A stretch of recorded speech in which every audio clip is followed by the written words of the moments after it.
Hello friends, அனைவருக்கும் வணக்கம். Welcome to TNPSC kingdom. இன்னைக்கு நம்ம இந்த வீடியோ பதிவில் என்ன தகவல் பற்றி பார்க்க போகிறோம் அப்படின்னா, 6ஆம் வகுப்பு முதல் இயலில் உள்ள இன்பத்தமிழ் அப்படிங்கிற செயல் பகுதிக்கான விளக்கத்தை பற்றி தான் பார்க்க போகிறோம். நம்ம ஆல்ரெடி நம்ம சேனலில் வந்து எந்த மாதிரி தமிழ் வீடியோஸ் வந்து கொடுக்க போகிறோம், எந்த டைப்பில் வந்து நம்ம கொடுக்க போகிறோம் அப்படிங்கிறதுக்கான ஒரு வீடியோ வந்து இதுக்கு முன்னாடி போட்டிருக்கோம். அதை பார்க்காதவங்க மேலே ஐ பட்டன்லையும் கீழே டிஸ்கிரிப்ஷன்லையும் லிங்க் தரேன், செக் பண்ணி பார்த்துக்கோங்க. நான் அதை திரும்பவும் இந்த வீடியோலையும் சொல்லி டைம் வேஸ்ட் பண்ண விரும்பலை. ஸோ அதனால் நம்ம டைரெக்டாக வீடியோ வந்து ஸ்டார்ட் பண்ணிடலாம். இப்போ ஒரு இயல் தமிழை பொறுத்த வரைக்கும் ஒரு இயல் அப்படின்னு இருக்குன்னா அதில் 2 செய்யுள் பகுதி இருக்கும். இதில் 2 இருக்குது பார்த்தீங்களா, இன்பத்தமிழ், தமிழ் கும்மி. இது ரெண்டுமே வந்து செய்யுள் பகுதி. அதுக்கப்புறம் ஒரு பாடம் இருக்கும். இந்த வளர்தமிழ் அப்படிங்கிறது பாடம். அதுக்கப்புறம் கனவு பலித்தது அப்படிங்கிறது துணை பாடம். அப்போ ஒரு இயல். அதுக்கப்புறம் தமிழ் எழுத்துக்களின் வகையும் தொகையும் அப்படிங்கிறது வந்து இலக்கணம்.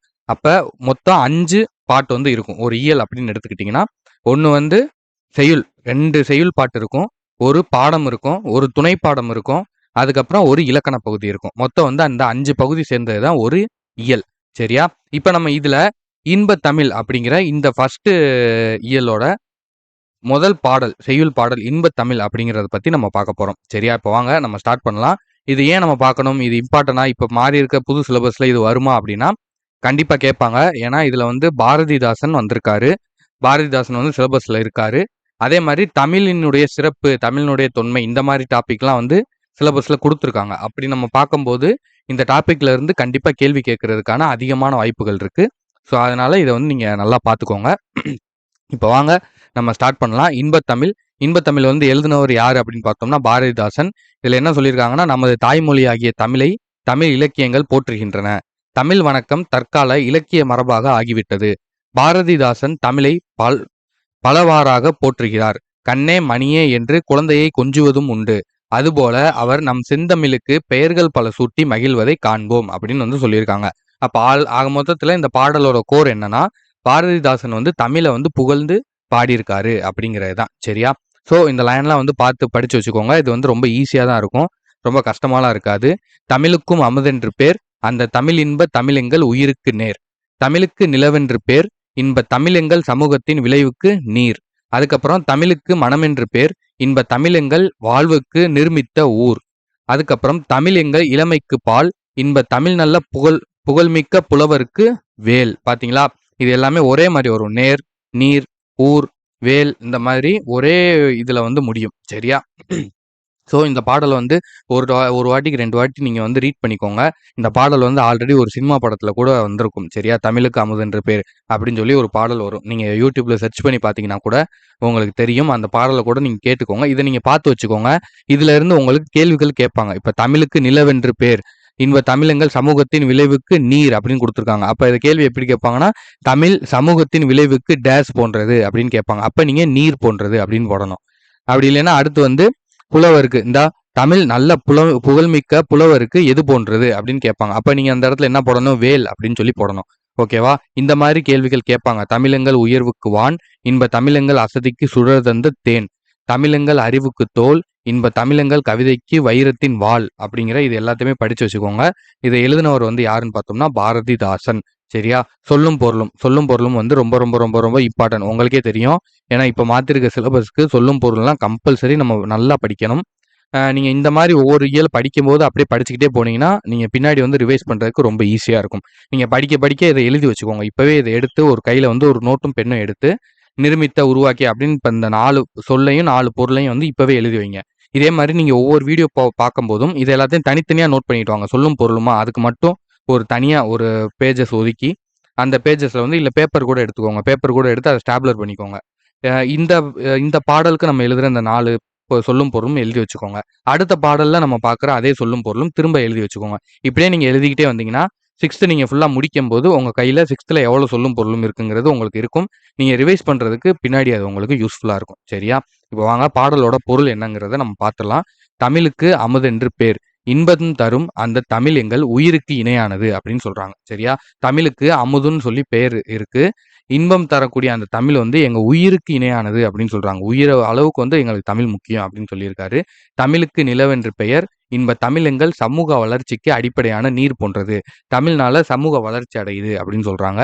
தமிழுக்கு மனம் என்று பெயர். அது எங்கள் வாழ்விற்காகவே உருவாக்கப்பட்ட ஒரு ஊர் ஆகும். தமிழ் எங்கள் இளமைக்கு காரணமான பால் போன்றது. நல்ல புகழ்மிக்க புலவர்களுக்கு கூர்மையான வேல் போன்றது. இதெல்லாம் படிச்சு வச்சுக்கோங்க. இளமைக்கு என்ன பால், அதுக்கப்புறம் புலவருக்கு என்ன வேல், அதுக்கப்புறம் நிலவு போன்றது. தமிழ் வந்து நிலவு போன்றது, மனம் போன்றது. இதெல்லாம் படிச்சு வச்சுக்கோங்க. வானம் போன்றது, தோல் போன்றது. இதெல்லாம் பார்த்து வச்சுக்கோங்க. சமூக வளர்ச்சிக்கு என்னது நீர் போன்றது.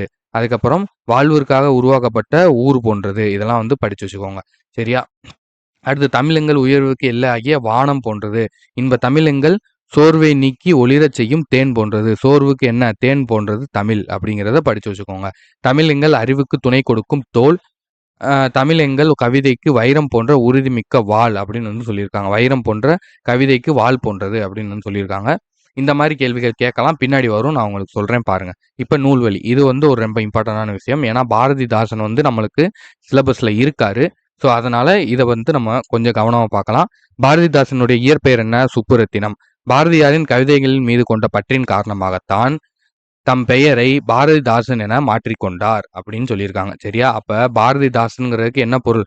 பாரதியார் மேல இவருக்கு மேல இருந்த பற்றின் காரணமாக பாரதிக்கு தாசன், பாரதியினுடைய தாசன், அப்ப பாரதிதாசன் அப்படின்னு சொல்லி இவரோட பேரை மாத்திக்கிட்டாரு.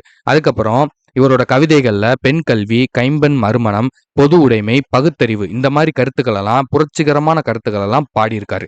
புரட்சிகரமான கருத்துக்கள். இப்ப கைம்பெண் மறுமணம்னா விதவி, கல்யாணம் ஆகி விதவையானவங்களுக்கு மறுமணம் அப்படிங்கிற மாதிரி டாபிக், பெண் கல்வி, பொது உடைமை, பகுத்தறிவு இந்த மாதிரி புரட்சிகரமான கருத்துக்கள் வந்து இவர் பாடியிருக்காரு அப்படின்னு சொல்றாங்க. எனவே இவர் வந்து புரட்சி கவி அப்படின்னு அழைக்கப்படுறாரு. இவருக்கு 2 சிறப்பு பெயர்கள் இருக்கு. நிறைய சிறப்பு பெயர்கள் இருக்கு. இந்த இடத்துல என்ன கொடுத்துருக்காங்கன்னா 2 கொடுத்துருக்காங்க. ஒன்னு புரட்சி கவி, இன்னொன்னு பாவேந்தர் அப்படின்னு சிறப்பிக்கப்படுறாரு. இந்த பாடல் வந்து பாரதிதாசனின் கவிதைகள் அப்படிங்கிற நூல்ல இருந்து தமிழ் என்னும் தலைப்பின் கீழே வந்து எடுத்திருக்காங்க. அங்கிருந்து எடுத்து தான் இங்க வச்சிருக்காங்க. அவரோட கவிதையில இருந்து தான் இந்த பாடல் எடுத்து நம்மளுக்கு டெக்ஸ்ட் புக்ல வந்து கொடுத்துருக்காங்க. சரியா? அப்ப இந்த இதுல வந்து நம்ம என்னென்ன விஷயங்கள் எழுதிக்கணும் நோட் பண்ணிக்கோங்க. இப்பவே நோட் எடுத்து நோட் பண்ணிக்கோங்க. இவருடைய இயற்பெயர் வந்து சுப்புரத்தினம். இவரோட பேரை ஏன் இப்படி பாரதிதாசன் மாத்தினாரு? பாரதியார் மேல இருந்த பற்றுனால இவர் பேரை மாத்திக்கிட்டாரு. இவர் எந்த மாதிரியான புரட்சிகரமான கருத்துக்கள் எல்லாம் பாடியிருக்காரு? பெண் கல்வி, கைம்பெண் மறுமணம், பொது உடைமை, பகுத்தறிவு இந்த மாதிரி புரட்சிகரமான கருத்துக்களை பாடியிருக்காரு. இவருக்கு என்னெல்லாம் சிறப்பு பெயர்கள் இருக்கு? புரட்சி கவி, பாவேந்தர். இப்படி நோட் பண்ணிக்கோங்க. இதில் எல்லாத்தையுமே வந்து பாயிண்டா நோட் பண்ணி வச்சுக்கோங்க. அதுக்கப்புறம் இந்த பாடல் வந்து எங்கேருந்து எடுத்திருக்காங்க? இந்த இன்பத்தமிழ் அப்படிங்கிற இந்த பாடல் வந்து எங்கேருந்து எடுத்திருக்காங்க அப்படின்னு பார்த்தோம்னா, பாரதிதாசனின் கவிதைகள் அப்படிங்கிற புக்ல இருந்து தமிழ் அப்படிங்கிற தலைப்புக்கு கீழே இவருடைய கவிதை தான் எடுத்து நம்மளுக்கு டெக்ஸ்ட் புக்ல கொடுத்துருக்காங்க. ஓகேவா? அதோட இந்த இது முடியுது. அடுத்து வந்தோம்னா எக்ஸ்ட்ரா பாயிண்ட். இதெல்லாம் பார்க்கணுமா அப்படின்னு கேட்டிங்கன்னா, எல்லா இதுவும் இம்பார்ட்டன்ட் இருக்காது. இதுல வந்து தமிழை பத்தி சொல்லியிருக்காங்க. அதனால நம்மளுக்கு தமிழோட சிறப்புகள் அந்த மாதிரி வந்து சிலபஸ் இருக்கு. ஸோ அதனால கேட்கறதுக்கு வாய்ப்புகள் இருக்கு. பார்த்து வச்சுக்கோங்க. தமிழே உயிரே வணக்கம். தாய்ப்பிள்ளை உறவம்மா உனக்கும் எனக்கும். அமிழ்தே நீ இல்லை என்றால் அத்தனையும் வாழ்வில் கசக்கும் புளிக்கும். தமிழே உன்னை நினைக்கும், தமிழனின் நெஞ்சம் இனிக்கும் இனிக்கும். காசி ஆனந்தன் அப்படிங்கிறத பார்த்து வச்சுக்கோங்க. இதெல்லாம் ஓரலா பார்த்துக்கிட்டீங்கன்னா போதும். அண்ட் இதுதான் ரொம்ப இப்ப முக்கியமான பார்ட். இனிமே தான். ஏன்னா இப்ப உள்ள சிலபஸ் படி நம்மளுக்கு முன்னாடிலாம் லெசனை நல்லா கவனமா படிப்போம். புக் பேக்கை வந்து அப்படியே ஓரலா பார்த்துட்டு போயிருவீங்க. ஆனா இனிமே நீங்க லெசனை ஓரலா பார்க்கணும். புக் பேக்கை ரொம்ப ரொம்ப ரொம்ப கவனமா பார்க்கணும். சரியா? அதை வந்து தெரிஞ்சுக்கோங்க. இப்ப இதுக்கு என்ன ஆன்சருங்கிறத பார்க்கலாம். ஏற்ற தாழ்வற்ற டேஷ் அமைய வேண்டும். சமூகமா, நாடா, வீடா, தெருவா, எது அமைய வேண்டும் அப்படிங்கிறத கமெண்ட் சொல்லுங்க. ஏற்ற தாழ்வற்ற சமூகம் அமைய வேண்டும். நாள் முழுவதும் வேலை செய்து கலைத்தவருக்கு டேஷ் ஆக இருக்கும். நாள் முழுவதும் வேலை செஞ்சிருக்காங்க. அப்போ அவங்களுக்கு எப்படி இருக்கும்? அசதியாக இருக்கும். நிலவு பிளஸ் என்று என்பதனை சேர்த்து எழுத கிடைக்கும் சொல் நிலவு கூட்டல் என்று. அப்ப ஊ இருக்கு, இங்க ஏ இருக்கு. அப்ப வே தான் வரணும். சரியா? இதை நீங்க நல்லா பாத்துக்கிறணும். நிலையென்றுன்னு இருக்கு, நிலவென்றுன்னு இருக்கு, நிலவு என்றுன்னு இருக்கு. ஆனா நிலவென்று அப்படிங்கிற இந்த ஆப்ஷன் தான் கரெக்ட். கவனமா பார்த்து போடணும். இதெல்லாம் நீங்க நிறைய மிஸ்டேக் பண்ணுவீங்க. இது என்ன சாதாரண தானே, இதெல்லாம் கூட தெரியாதா அப்படின்னு நீங்க நினைக்கலாம். ஆனா நீங்க எக்ஸாம்ல போய் போடும்போது ஒரு ஆப்ஷனை போட்டு இது நிலவென்றுன்னு தானே இருக்கு அப்படின்னு சொல்லி அதை டிக் பண்ணிட்டீங்கன்னா உங்களால ஒண்ணுமே பண்ண முடியாது. சின்ன சின்ன விஷயங்கள்ல தான் இந்த வாட்டி நிறைய மிஸ்டேக் நடக்க போகுது. ஸோ அதனால மைன்யூட்டான விஷயங்கள்ல கேர்ஃபுல்லா இருங்க. சரியா? அதுக்கப்புறம் தமிழ் கூட்டல் எங்கள் என்பதனை சேர்த்து எழுத கிடைக்கும் சொல் அப்படின்னா தமிழ் எங்கள். Option B. சரியா? அடுத்து அமுதென்று என்னும் சொல்லை பிரித்து எழுத கிடைப்பது அமுது கூட்டல் என்று இந்த இருக்கு பார்த்தீங்களா? Option B. அமுது கூட்டல் என்று 1 இருக்கு. அமுது கூட்டல் தென்று இருக்கு. அமுது கூட்டல் தென்றுன்னு இருக்கு. அதனால கொஞ்சம் கவனமா பார்த்து போடுங்க. அடுத்து செம்பயிர். செம்பயிர் என்னும் சொல்லை பிரித்தெழுத கிடைப்பது அப்படின்னா செம்மை கூட்டல் பயிர். சரியா? இதெல்லாம் கவனமா பார்த்துக்கிறணும். ஸோ இப்போ இதே வந்து ஒரு தனித்தனியா நீங்க பேப்பர் எடுத்து எழுதிக்கோங்க. ஸ்டாப்லர் அடிச்சு ஒரு 2 பேப்பர் 2 பேப்பர் 3 பேப்பர் பின் பண்ணி வச்சுக்கிட்டு, அதில் இந்த மாதிரி பிரித்து எழுதுக, சேர்த்து எழுதுக. நம்ம ஒவ்வொரு பாடத்துல பார்க்கும்போதும் அதை நோட் பண்ணிக்கிட்டே வாங்க. தனித்தனியா நோட் பண்ணிக்கிட்டே வாங்க.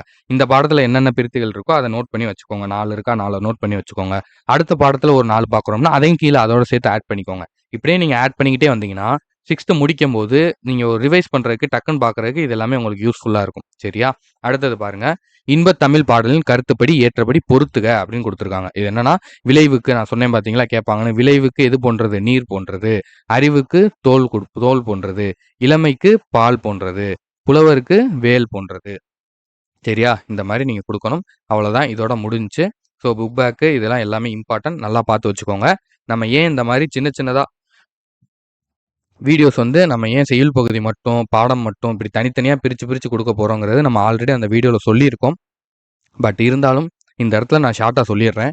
நம்ம பொறுத்த வரைக்கும் ஒரு மனிதனை பொறுத்த வரைக்கும் அவங்களோட அட்டென்ஷன் ஸ்பேன் அப்படிங்கிறது 20லேருந்து 25 நிமிஷம் தான். சரியா? அதை அதிகபட்சம் 1/2 மணி நேரம்னு வச்சுக்கோமே.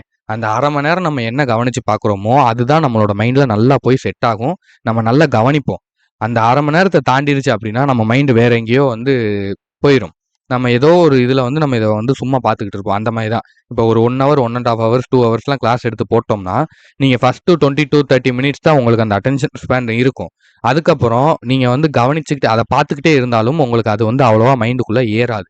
சரியா? அப்படிங்கிற போது இந்த மாதிரி சின்ன சின்னதாக நம்ம போடும்போது நீங்கள் ஒவ்வொன்றையும் பார்த்துட்டு நீங்கள் அதுக்கப்புறம் நோட்ஸ் எடுத்து அண்டர்லைன் பண்ணிட்டு நீங்கள் கொஞ்சம் பிரேக் கொடுத்து அடுத்து திரும்ப இந்த அடுத்த வீடியோஸ் நீங்கள் ஸ்டார்ட் பண்ணும்போது உங்களுக்கு அதே எனர்ஜி இருக்கும், அதே பூஸ்ட் இருக்கும். ஏன்னா இந்த இடத்துல நீங்கள் எப்படி உங்களை வந்து படிக்க வச்சு ப்ரிப்பேர் பண்ண வச்சு நம்ம கொண்டு போகணும்னு தான் பார்க்கணும். நம்ம வீடியோ எப்படி போட்டு சீக்கிரம் முடிக்கலாம் வைக்கலாம் அப்படிங்கிற மாதிரி பார்க்க முடியாது இல்லையா? ஸோ அதனால உங்களுக்கு இது பெனிஃபிட்டாக இருக்கும். நிறைய பேர் ஒர்க் பண்ணிட்டு போயிட்டு வந்து படிப்பீங்க, ஹவுஸ் ஒய்ஃபாக இருப்பீங்க. கிடைக்கிற டயத்தில் கொஞ்சம் கொஞ்சம் அந்த 1/2 மணி நேரம் ஒரு 20 மினிட்ஸ் ஒரு 40 மினிட்ஸ் இந்த மாதிரி டைம் கிடைக்கும்போது நீங்கள் படிப்பீங்க. அந்த மாதிரி டயத்தில் உங்களுக்கு இந்த மாதிரி வீடியோஸ் தான் கொஞ்சம் யூஸ்ஃபுல்லாக இருக்கும் அப்படிங்கிறதுக்காக தான் நாங்கள் தனித்தனியாக போடுறோம். செயல் பகுதி தனியாக, உரைநடை தனியாக, எல்லாமே தனித்தனியாக போடுறோம். யார் யாருக்கு இது யூஸ்ஃபுல்லாக இருக்கோ எல்லாருமே வந்து யூஸ் பண்ணிக்கோங்க. உங்களுக்கு வேறு என்ன டவுட் இருந்தாலும் கீழே கமெண்ட்டில் சொல்லுங்கள். நான் அதுக்கான வீடியோஸை வந்து நம்ம கூடிய சீக்கிரம் போட்டுருவோம். சரியா? சரி, ஓகே. இதோட இந்த வீடியோ வந்து முடிச்சுக்கலாம். மீண்டும் நம்ம அடுத்த வீடியோவில் சந்திக்கலாம்.